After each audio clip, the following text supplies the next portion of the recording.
ان میں سے ایک صحابی کا تذکرہ، ایک جلیل القدر امین امت، السابقون الاولون میں سے چمکتے ہوئے ستارے حضرت ابو عبیدہ بن جراح رضی اللہ تعالیٰ۔ حضرت ابو عبیدہ بن جراح رضی اللہ تعالیٰ عنہ ان قرون اولیٰ کے لوگوں میں سے جنہوں نے بالکل ابتدا میں حضور کے دست اقدس پر کلمہ پڑھ لیا تھا، بالکل شروع میں دار ارقم کے دنوں میں، شاید اس سے بھی قبل۔ حضرت صدیق اکبر رضی اللہ تعالیٰ عنہ کی دعوت پر یہ مسلمان ہو گئے، بالکل شروع کے لوگ ہیں، وہ جو 10 لوگ جنہیں حضور نے جنت کی بشارت دی، عشرہ مبشرہ، ان میں نام ہے حضرت ابو عبیدہ بن جراح کا۔ صحیح بخاری میں حدیث ہے، نبی پاک صلی اللہ تعالیٰ علیہ وسلم نے فرمایا ہر امت کا ایک امین ہوتا ہے، اور فرمایا میری امت کے امین حضرت ابو عبیدہ بن جراح ہیں رضی اللہ تعالیٰ عنہ۔ اہل نجران کے کچھ لوگ آئے، انہوں نے عرض کی حضور کوئی ایک شخص ہمارے ساتھ روانہ کرے، اور بندہ کوئی امانت دار ہو، امین ہو۔ تو حضور مسکرائے، فرمایا میں تمہیں ایسا امانت دار دیتا ہوں کہ وہ اس طرح کا امانت دار ہے جس طرح کا کسی کو امانت دار ہونا چاہیے۔ ختم ہو جاتی ہیں اس سے آگے پیچھے یہ ساری تعریفیں۔ فرمایا اس طرح کے امانت دار کو تمہارے ساتھ بھیجتا ہوں، وہ کون ہے؟ فرمایا حضرت ابو عبیدہ بن جراح۔ اتنے فضائل جس شخص کے ہیں، آپ لوگوں کی کمزوری نہیں، یہ ہماری کمزوری ہے۔ ہم نے چاند ایک صحابہ کے تذکرے کیے، باقی بزرگ ترین شخصیات امت کے سامنے آنے سے وہ اس لیے رہ گئیں کہ ہماری ترجیحات کچھ اور چیزیں تھیں، ہمارے فکر کی جولانیوں میں کچھ اور چیزوں نے جوش زیادہ مارا۔ حضرت ابو عبیدہ بن جراح وہ خوبصورت آدمی ہے کہ ابن ماجہ میں ایک بڑا انوکھا فرمان موجود ہے۔ ابن ماجہ میں حضرت عائشہ صدیقہ رضی اللہ تعالیٰ عنہ سے کسی نے پوچھا کہ نبی پاک صلی اللہ تعالیٰ علیہ وسلم کو سب سے زیادہ محبوب کون ہے، حضور کو سب سے زیادہ پیار کس سے ہے؟ تو فرمایا سادی سی بات ہے، ابو بکر صدیق سے، عمر فاروق سے۔ اس شخص نے کہا نہیں، میں ان کے بعد پوچھنا چاہ رہا تھا۔ تو فرمایا یہ بھی بڑی واضح بات ہے، ان کے بعد میں نے حضور کو جن سے سب سے زیادہ پیار کرتے دیکھا وہ حضرت ابو عبیدہ بن جراح ہیں، سب سے زیادہ میں نے محبت کرتے دیکھا۔ اور مسلم شریف میں یہ حدیث آپ کو ملے گی، حضرت عائشہ صدیقہ فرماتی ہیں اگر حضور خود اپنے فرمان سے خلیفہ بناتے تو اپنے بعد ابو بکر کو بناتے، ان کے بعد حضرت عمر کو بناتے، ان کے بعد بناتے تو ابو عبیدہ بن جراح کو بناتے۔ اتنا بڑا آدمی حضرت ابو عبیدہ بن جراح رضی اللہ تعالیٰ، اتنی بڑی شخصیت۔ اور پتہ ہے آپ کو ان پر صحابہ کا اعتماد کس طرح کا ہے؟ جب حضور علیہ السلام کے وصال ظاہری کے بعد صحابہ بیٹھے نا، میٹنگ ہو رہی تھی خلیفہ بنانے کے لیے، امت کا اجماع ہو رہا تھا حضرت صدیق اکبر پر، تو ایک دوسرے سے نہ پوچھا جا رہا تھا کہ آپ کی نظر میں اگر بیعت کی جائے تو کس کی کی جائے، آپ کی نظر میں بیعت کی جائے تو کس کی کی جائے، آپ کی نظر میں اگر امیر مقرر کیا جائے تو کسے کیا جائے، آپ کی نظر میں خلیفہ کس کو ہونا چاہیے؟ تو امت کا اجماع جناب صدیق اکبر کی طرف تھا۔ تو حضرت صدیق اکبر سے پوچھا گیا آپ بتائیے اگر آپ بیعت کریں گے تو کس کی کریں گے؟ تو حضرت صدیق اکبر نے کہا 2 لوگوں کی، اگر حضرت عمر کو آگے لگاؤ گے تو پھر بھی میں بیعت کر لوں گا، اور اگر ابو عبیدہ بن جراح کو آگے لگاؤ گے تو میں پھر بھی بیعت کر لوں گا۔ میں ان دونوں کی بیعت کرنے کو تیار ہوں۔ یار اتنا بڑا آدمی، کتنے کو کتابیں لکھی جانی چاہیے تھی، کتنے کو دن منانے جانے چاہیے تھے، کتنے کو ان کے نام ہمیں خطبے کرنے چاہیے تھے، کتنے کو تذکار ان ہستیوں کے ہونے چاہیے تھے۔ حضرت عمر فاروق رضی اللہ تعالیٰ عنہ کا وصال ہو رہا ہے، چونکہ جناب ابو عبیدہ بن جراح رضی اللہ تعالیٰ عنہ پہلے وصال فرما گئے تھے، تو جناب عمر فاروق رضی اللہ تعالیٰ عنہ کا وصال ہو رہا ہے۔ کسی نے کہا کسی کو خلیفہ نامزد کر دیں، فرمایا 6 لوگوں کی میں نے کمیٹی بنا لی ہے، کسی کو بنا لینا۔ ہاں اگر آج ابو عبیدہ بن جراح ہوتے تو پھر میں کمیٹی نہ بناتا، پھر میں ان کو امیر بناتا، اور اگر رب مجھ سے پوچھتا کہ عمر کس کو امیر بنا کے آئے ہو تو میں کہتا اے اللہ جسے تیرے نبی کریم نے امین فرمایا تھا۔ انہیں میں امیر بنا آیا ہوں. اتنے بڑی شخصیات، اتنے بڑے نام، اتنا بڑا مرتبہ. اور پھر 2 ہجرتیں کی حضرت ابو عبیدہ نے. حبشہ بھی گئے، مدینہ بھی آئے، ہر جہاد میں شامل ہوئے. اور عشق کے امتحان دینے کی باری آئے تو سب سے پہلے دیے. زرہ کی 2 کڑیاں ٹوٹ کے احد کے میدان میں حضور کے رخساروں میں پیوست ہو گئی تھی. دوڑ کے آئے حضرت ابو عبیدہ اور ایک کڑی اتاری، اپنے دانت سے زور سے کھینچی تو ایک دانت ٹوٹ گیا. پھر دوسری کڑی زور سے نکالی حضور کے رخسار نور سے تو دوسرا دانت ٹوٹ گیا. لیکن حضور کی تکلیف برداشت نہیں کر سکے. عجیب امتحان لیا ان کی محبت نے بھی، عجیب امتحان لیا. اعظم بلا سے اپنی وہ ہستی ہی کیوں نہ ہو، جو چیز اس کی راہ میں حائل ہو پھونک دو. عجیب امتحان لیا. احد کے میدان میں ان کے والد ان کے مقابلے میں آ گئے تھے. یہاں تو مقابلہ ہوتا ہے نا دولت اور دین کا، تو لوگ کمزوری دکھا جاتے ہیں. وطن اور دین کا تو لوگ کمزوری دکھا جاتے ہیں. یہاں تو مقابلہ ہوتا ہے نا ہمارا اپنے نفس کی خواہشات اور دین کا، تو غلبہ کچھ اور چیزیں لے جاتی ہیں، لیکن سامنے باپ ہے اور اس طرف دین ہے، حضور کی محبت ہے، نبی پاک کی غلامی ہے. مقابلہ ہو رہا ہے، قبول کس کو کرنا ہے؟ تو حضرت ابو عبیدہ نے پھر فیصلہ کیا، میدان احد میں تلوار اٹھائی اور باپ کی گردن کاٹ کے پھینک کے لوگوں کو بتایا کہ کائنات میں ہم سب سے بڑھ کے پیار کرتے ہیں تو مدینے والے محبوب سے کرتے ہیں. اتار دی گردن باپ کی. حضرت ابو عبیدہ بن جراح رضی اللہ تعالیٰ عنہ نے اس طرح قربانیاں پیش کیں. میدان کے آدمی تھے، میدان میں رہے، ساری زندگی میدان میں رہے، لشکروں کی قیادت کی ساری زندگی. حضرت ابوبکر صدیق رضی اللہ تعالیٰ عنہ نے ان کو جہاد کے لیے بھیج دیا تھا. حضرت عمر کا بڑا اعتماد رہا.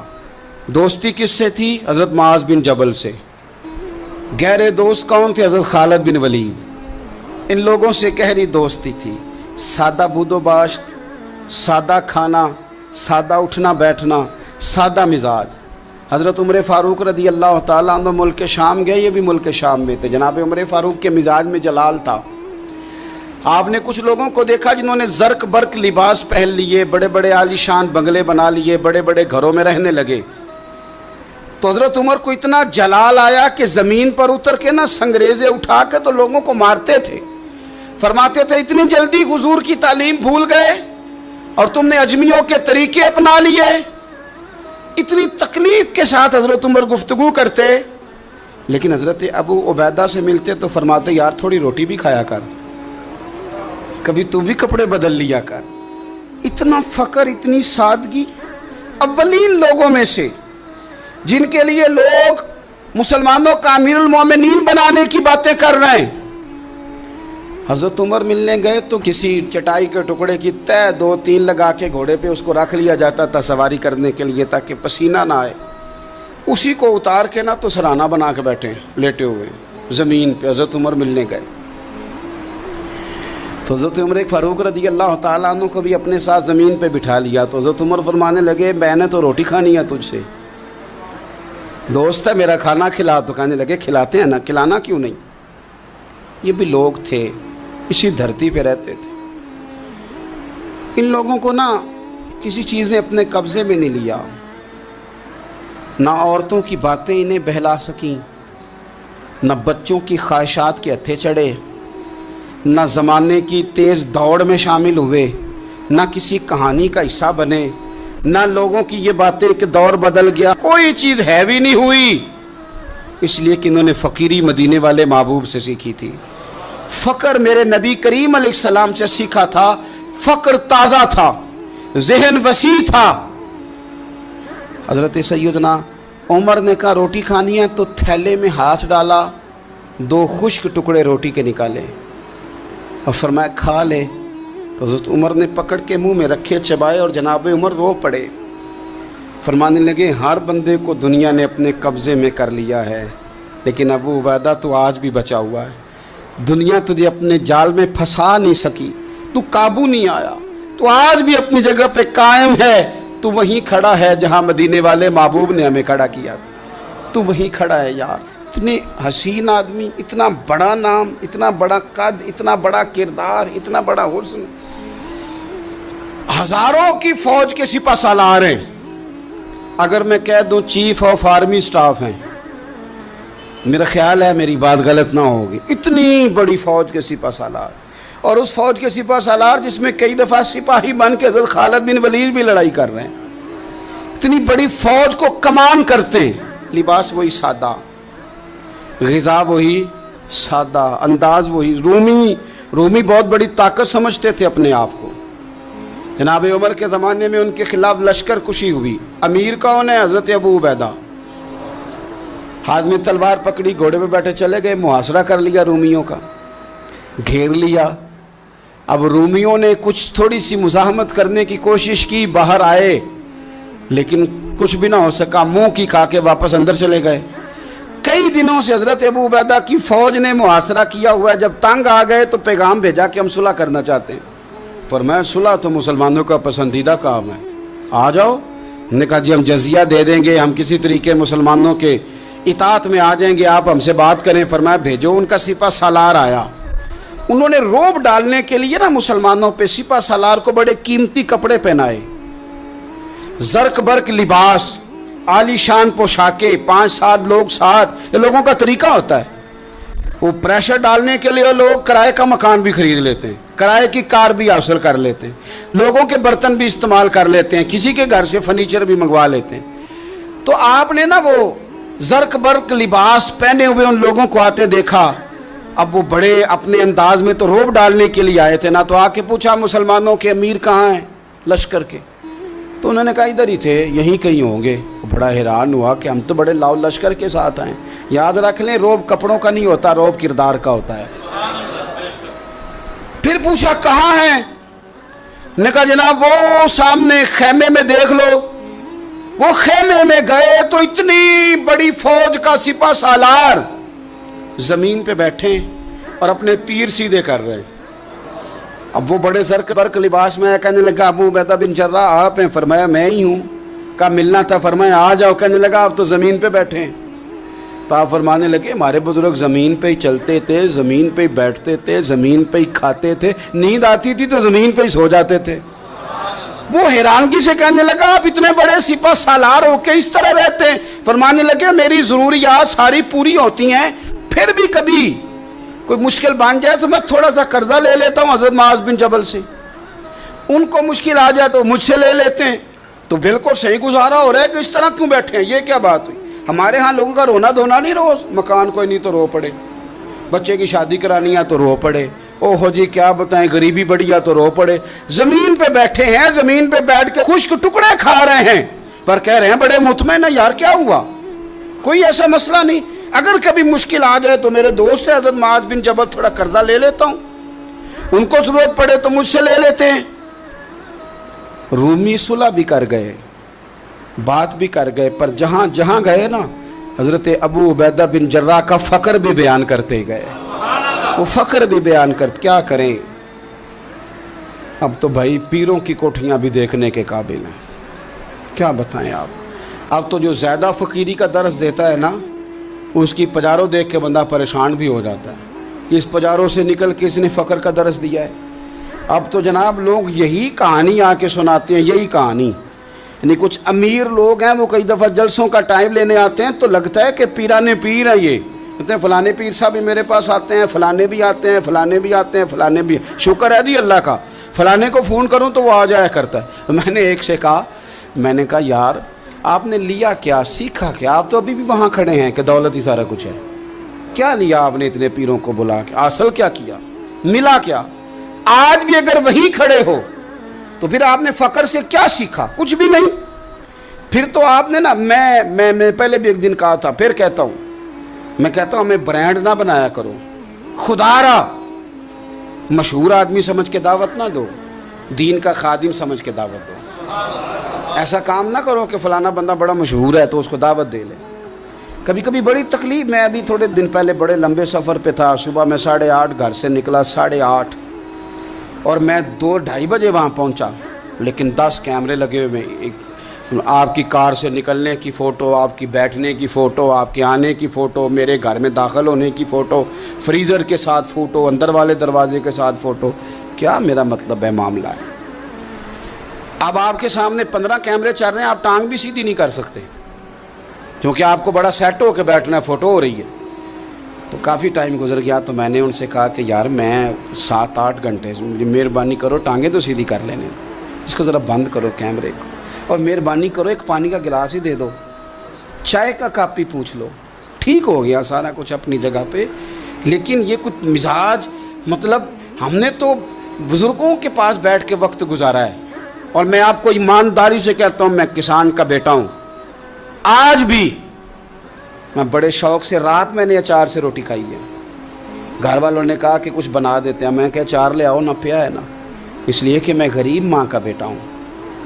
مجھے اچار تسلی دیتا ہے، تشفی دیتا ہے، مجھے سکون دیتا ہے. میں اپنے غریب دوستوں کے اندر بیٹھ کے آج بھی فخر محسوس کرتا ہوں.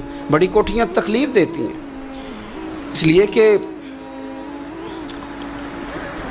میں نے وہ وقت بھی دیکھا ہے کہ جب ہمارے ایک تایا جی تھے تو ان کے گھر کی دیوار گر گئی تھی، تو ابھی ان کو پیسے نہیں مل رہے تھے، تو میرے ابا جی نے کہا ان کے گھر جا کے سو جاؤ. انہوں نے دیوار کے آگے 4 پائیاں لگا کے سونا ہے، کوئی گھر میں نہ آ جائے. تو مطلب یہ کہ آپ مہربانی کریں.